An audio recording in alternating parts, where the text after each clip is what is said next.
கடலில் சென்று கொண்டிருந்த ஒரு எரிபொருள் கப்பல் ஒன்று கடத்தப்பட்டிருக்கிறது. ஒரு ஆயில் டேங்கர் ஒன்று கடத்தப்பட்டிருக்கிறது.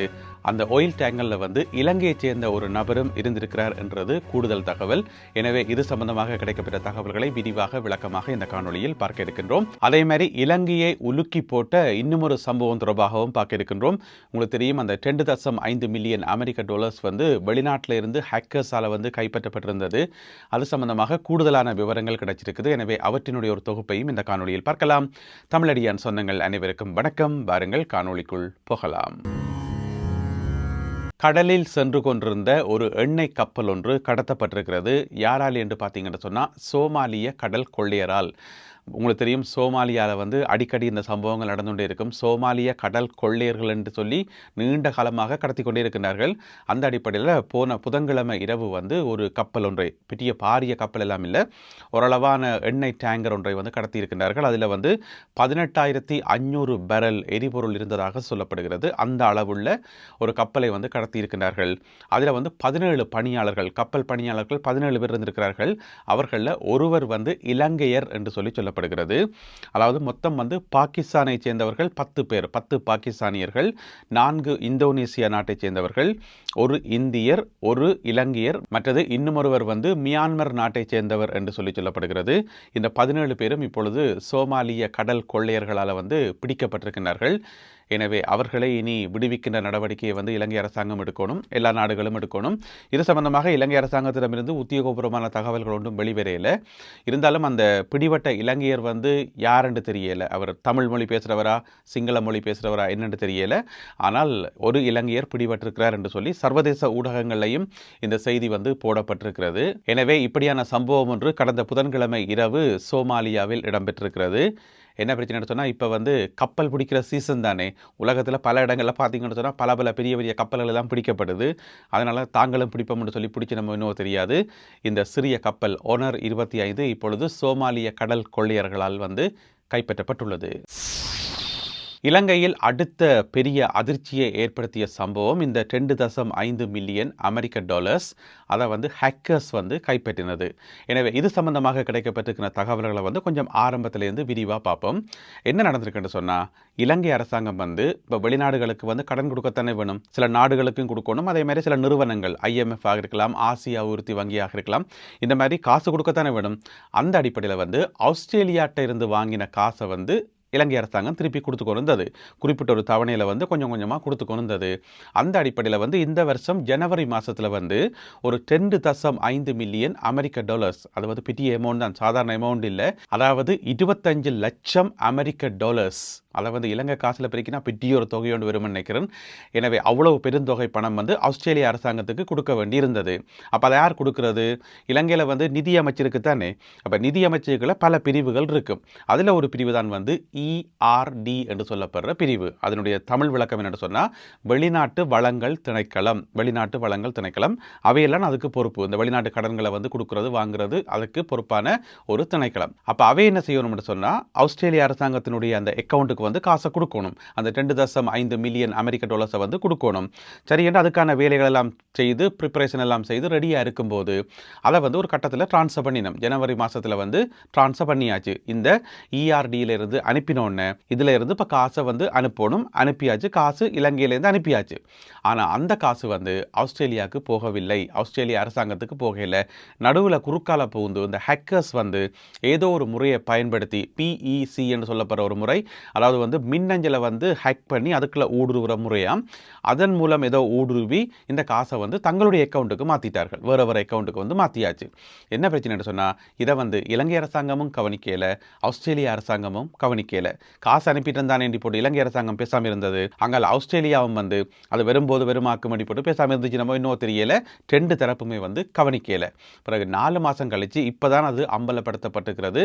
அந்த காசு அங்கே சேரலைன்னு சொல்லி அதுக்கு பிறகு செக் பண்ணி பார்த்தா அது ஹேக்கர்ஸால் கைப்பற்றப்பட்டு இந்த 4 மாதத்துக்குள்ளே அந்த காசு எங்கெங்கெல்லாம் மாறி ஆட்டாட்ட கைக்கெல்லாம் போச்சுதோ தெரியலை. அது மட்டும் இல்லாமல் இந்த ஹேக்கர்ஸ் இந்த எவிடன்ஸ் எல்லாத்தையும் அழிச்சிருப்பினோம். இத்தரைக்கு ஏதாவது மின்னஞ்சல் பாவிச்சிருந்தால் அது அழிக்கப்பட்டிருக்கும். ஏதாவது எந்தெந்த கம்ப்யூட்டர் பாவிச்சினமோ அது எல்லாமே அழிக்கப்பட்டிருக்கும். ஏன்னா பெரிய காசு கைக்கு வந்துட்டு தானே, இனி அதை வச்சு என்ன செய்யறது, பிடி வர்றதா இல்லை தானே. எனவே அழிப்பம் என்று சொல்லி அழிச்சாச்சு. இப்போ வந்து இலங்கை அரசாங்கம் ஒரு கடுமையான நெருக்கடிக்குள்ள வந்து சிக்கி இருக்கிறது. ஏன்னு சொன்னா, ஒன்று வந்து தொகை வந்து பெரிய தொகை. 2வது வந்து 4 மாசமா அது ஏன் தெரியாம போனதுன்றது. எனவே இது ஒரு சிக்கல் தான். பேசிக்கா வந்து இது ஒரு சிக்கல் தான்.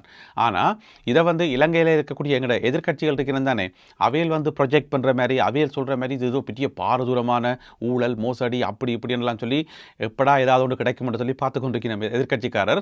எனவே அவைய சொல்ற மாரி அவங்க ஒன்றும் அப்படி பெரிய பிரச்சனை இல்ல. இலங்கை அரசாங்கம் வந்து இந்த விஷயத்தில் வந்து தனிச்சு விடப்படையல. இது வந்து ஏன்னு சொன்னால் இது ஒரு சர்வதேச பிரச்சனை. இது வந்து ஆஸ்திரேலியா அரசாங்கமும் இதுக்குள்ள இன்வால்வ் ஆகி இருக்குது. அவர்களும் சம்பந்தப்பட்ட பிரச்சனை. இனி உலகத்தில் இருக்கக்கூடிய சகல புலனாய்வு அமைப்புகளும் மிக முக்கியமாக நிதியியல் அமைப்புகளும் வந்து இந்த விஷயத்தை வந்து கண்ணும் கருத்துமா வந்து ஆய்வு செய்வார்கள். எல்லாருமே படையெடுத்து கொண்டு வந்து இலங்கை அரசாங்கத்துக்கு உதவி செய்வார்கள் என்று சொன்னால் இதை வந்து கண்டுபிடிக்கணும்.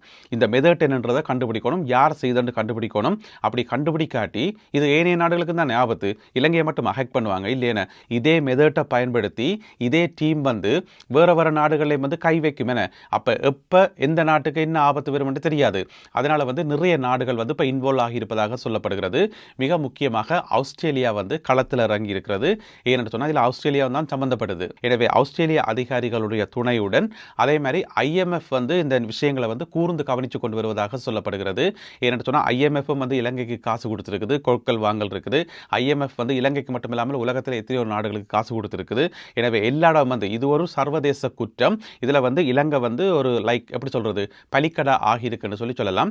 எனவே உலக நாடுகள் எல்லாம் சேர்ந்து இதை மீட்டு கொடுக்கறதுக்கான ஒரு முயற்சி வந்து இப்போ தீவிரமாக நடந்துருக்குது. அதே வேளையில் இலங்கையில் இருக்கக்கூடிய நிதி சார்ந்த 37 நிறுவனங்கள் வந்து இப்போ ஒன்றிணைக்கப்பட்டு பாதுகாப்பு எல்லாம் மேம்படுத்தப்படுது என்று சொல்லப்படுது. பொதுவான ஒரு பாதுகாப்பு நடைமுறைக்குள்ள அவை கொண்டு வரப்பட்டிருக்கின்றன என்று சொல்லி டிஜிட்டல் பொருளாதார அமைச்சர் பிரதி அமைச்சர் சொல்லியிருக்கார். இறங்க வீரரத்ன இந்த தகவலை வந்து சொல்லியிருக்கார். உடனடியாக நாங்கள் நடவடிக்கைகளை எடுத்துக்கொண்டு வரோம் என்று சொல்லி. எனவே சர்வதேச நிபுணர்களுடைய ஒத்துழைப்புடன் இந்த திருடர்களை பிடிக்கின்ற முயற்சி இப்பொழுது வேகமாக நடைபெற்று வருவதாக சொல்லப்படுகிறது.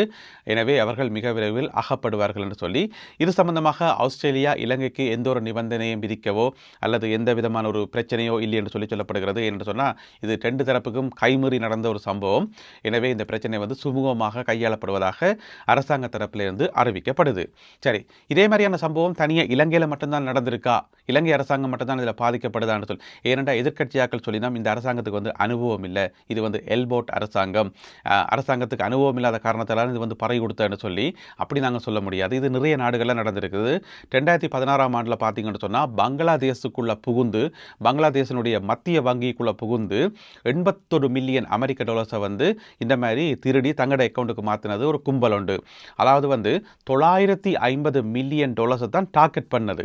அந்த 950 மில்லியனை வந்து முழுமையாக அவர்களால் கைப்பற்ற முடியலை. அதுக்கிடையில் வந்து ஏதோ சின்ன தவறொன்று வந்ததாம். அந்த தவறு காரணமாக வெறும் 81 மில்லியன் டாலர்ஸை மட்டும்தான் அவர்களால் திருட முடிஞ்சது 2016ஆம் ஆண்டில். அதுக்கு முதல் 2015ஆம் ஆண்டில் பார்த்தீங்கன்னு சொன்னால் வியட்நாமில் இதே மாதிரியான ஒரு சம்பவம் ஒன்று நடந்திருக்குது. அதில் வந்து 12 மில்லியன் அமெரிக்க டாலர்ஸை வந்து இந்த மாதிரி ஹேக்கர்ஸ் ஊடுருவி தங்களுடைய அக்கௌண்ட்டுக்கு வந்து மாற்றிருக்கணும்.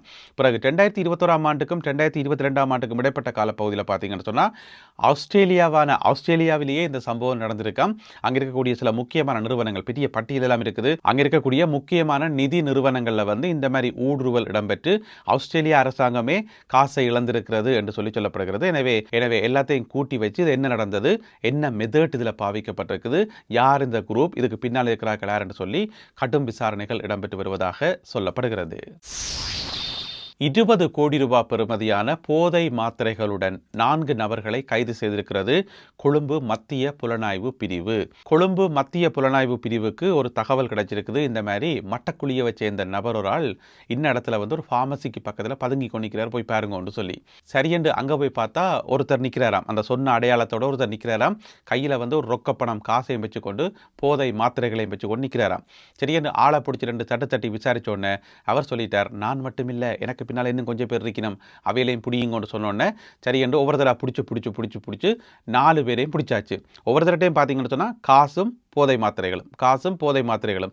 நான் நினைக்கிறேன் கொண்டு வந்து விற்று சேர்த்து வச்சிருப்பினம் போலடக்கு. 4 பேரையும் பிடிச்சி கொண்டு வந்து இருத்தி வச்சு போட்டு காசு எல்லாத்தையும் எண்ணி பார்த்தா 4 லட்சம் ரூபா வருதாம்.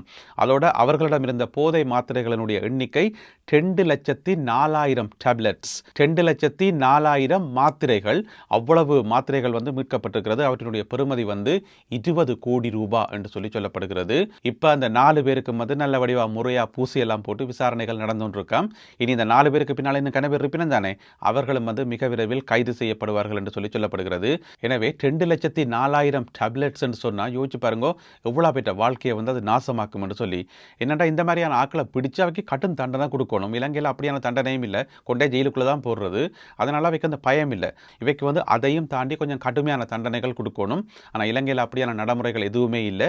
எனவே தண்டனைகள் அதிகமாக போனால் தான் குற்றங்களின் எண்ணிக்கையும் வந்து குறையும். எனவே என்னதான் நடக்கப் போகுது என்பதை பொறுத்திருந்து பார்ப்போம். இந்த காணொலியில் பகிர்ந்து கொள்ளப்பட்ட இந்த செய்திகள் தொடர்பான உங்களுடைய கருத்துக்களை மறக்காமல் கீழே எழுதுங்கள். மீண்டும் சந்திப்போம் உறவுகளே. நன்றி, வணக்கம்.